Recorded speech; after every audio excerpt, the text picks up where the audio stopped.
ನಮಸ್ಕಾರ ರೀ ಉತ್ತರ ಕರ್ನಾಟಕ ಮಂದಿಗೆ. ನಾನು ಲಾಸ್ಟ್ ಟೈಮ್ ಬಂದು ನಿಮ್ಗೆ ಇನ್ಶೂರೆನ್ಸ್ ಬಗ್ಗೆ ನಾಲೆಜ್ ಕೊಡ್ತೀನಿ ಅಂತಂದು ಹೇಳಿದ್ದೆ. ನನ್ನ ಹೆಸರು ಅಮರ್ದೀಪ್ ತಳವಾರ್ ಅಂತಂದು.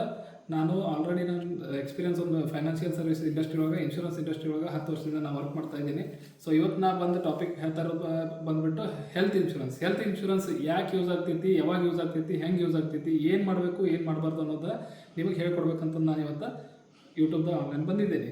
ಸೊ ನಮ್ಮ ಉತ್ತರ ಕರ್ನಾಟಕ ಮಂದಿಗೆ, ಭಾಳಷ್ಟು ಜನರಿಗೆ, ಹಳ್ಳಿ ಜನರಿಗೆ ಹೆಲ್ತ್ ಇನ್ಶೂರೆನ್ಸ್ ಬಗ್ಗೆ ಗೊತ್ತಿಲ್ಲ.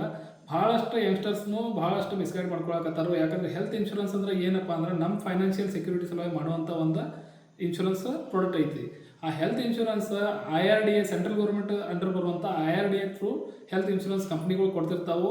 ನೀವು ಯಾವುದೇ ಕಂಪ್ನಿ ಹೆಲ್ತ್ ಇನ್ಶೂರೆನ್ಸ್ ತಗೋರು ಗುಡ್. ಯಾಕಂದ್ರೆ ನಿಮ್ಮ ಲೈಫಕ್ಕೆ ಒಂದು ಸೆಕ್ಯೂರಿಟಿ ಇದ್ದಂಗೆ, ನಮ್ದೊಂದು ದೊಡ್ಡ ಅಮೌಂಟ್ ಒಂದು FD ಇದ್ದಂಗೆ.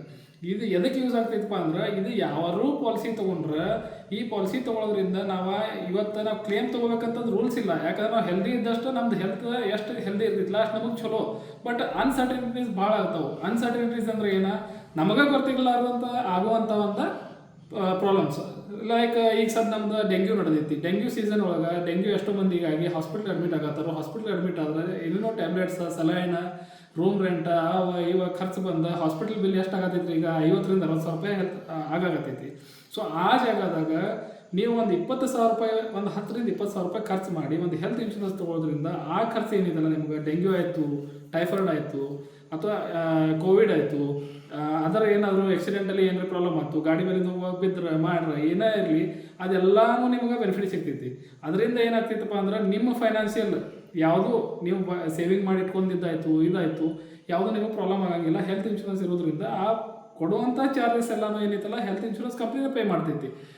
ಅಲ್ಲಿ ಏನಿರ್ತೈತಪ್ಪ ಅಂದ್ರೆ, ನಾನು ನಿಮ್ಗೊಂದು ಸಿಚುವೇಶನಲ್ಲಿ ಹೇಳ್ಬೇಕಂದ್ರೆ, ಒಂದು ಫ್ಯಾಮಿಲಿ ಐತಿ, ನಾ ಅರ್ನಿಂಗ್ ಮನುಷ್ಯ ಇದ್ದೀನಿ, ನಾ ಏನಾರ ಪ್ರಾಬ್ಲಮ್ ಆದಾಗ, ನನಗೆ ಪ್ರಾಬ್ಲಮ್ ಆಗೈತೆ ಅಂತ ತಿಳ್ಕೊಳ್ಳಿ, ಹೋಗಿ ನನಗೆ ಅಡ್ಮಿಟ್ ಮಾಡಿದ್ರಪ್ಪ ಅಂದ್ರೆ ಫ್ಯಾಮಿಲಿ ಹೆಂಗೆ ಸಫರ್ ಆಗ್ತೈತೆ ಅನ್ನೋದು ನಿಮಗೂ ಗೊತ್ತೈತಿ. ಅಲ್ಲಿ ನಿಮ್ಗೆ ಪೇಮೆಂಟ್ ಮಾಡೋಕ್ಕೆ ತ್ರಾಸ ಬರ್ತಾವೆ, ಅಥವಾ ಸಡನ್ಲಿ ನಮಗೆ ಹೆಲ್ತ್ ಪ್ರಾಬ್ಲಮ್ ಆದಾಗ ಹಾಸ್ಪಿಟಲ್ದಾಗ ಹೋಗಿ ಬಿಲ್ ಕಟ್ಟಬೇಕಂತ ಸಂದರ್ಭದ ನಮ್ಗೆ ಗೊತ್ತಾಗ್ತೈತಿ, ನಮ್ಮ ಕಡೆ ಒಂದು ಹೆಲ್ತ್ ಇನ್ಶೂರೆನ್ಸ್ ಇದ್ದರೆ ಚಲೋ ಇತ್ತು ಅಂತಂದು. ಅದರ ಸಲುವಾಗಿ ನಾನು ನಿಮಗೆ ಏನು ಹೇಳಕತ್ತೇನಪ್ಪ ಅಂದ್ರೆ, ಒಂದು ಹೆಲ್ತ್ ಇನ್ಶೂರೆನ್ಸ್ ತೊಗೊಳೋದ್ರಿಂದ ಏನೂ ಪ್ರಾಬ್ಲಮ್ ಇಲ್ಲ.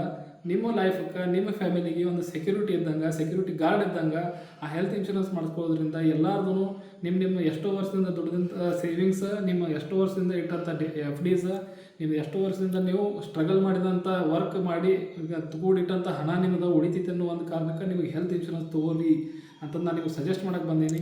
ಆ ಸಜೆಷನ್ ನಂದು ಏನಿದ್ರು ನಿಮಗೆ, ನಿಮ್ಮ ಫ್ಯಾಮಿಲಿಗೋಸ್ಕರ, ನಿಮಗೋಸ್ಕರ ಹೇಳ್ತಾ ಇದ್ದೀನಿ. ಸೊ ಹೆಲ್ತ್ ಇನ್ಶೂರೆನ್ಸ್ ತೊಗೊಳ್ಳೋದು ನನ್ನೊಂದು ಕೋರಿಕೆ. Thank you so much.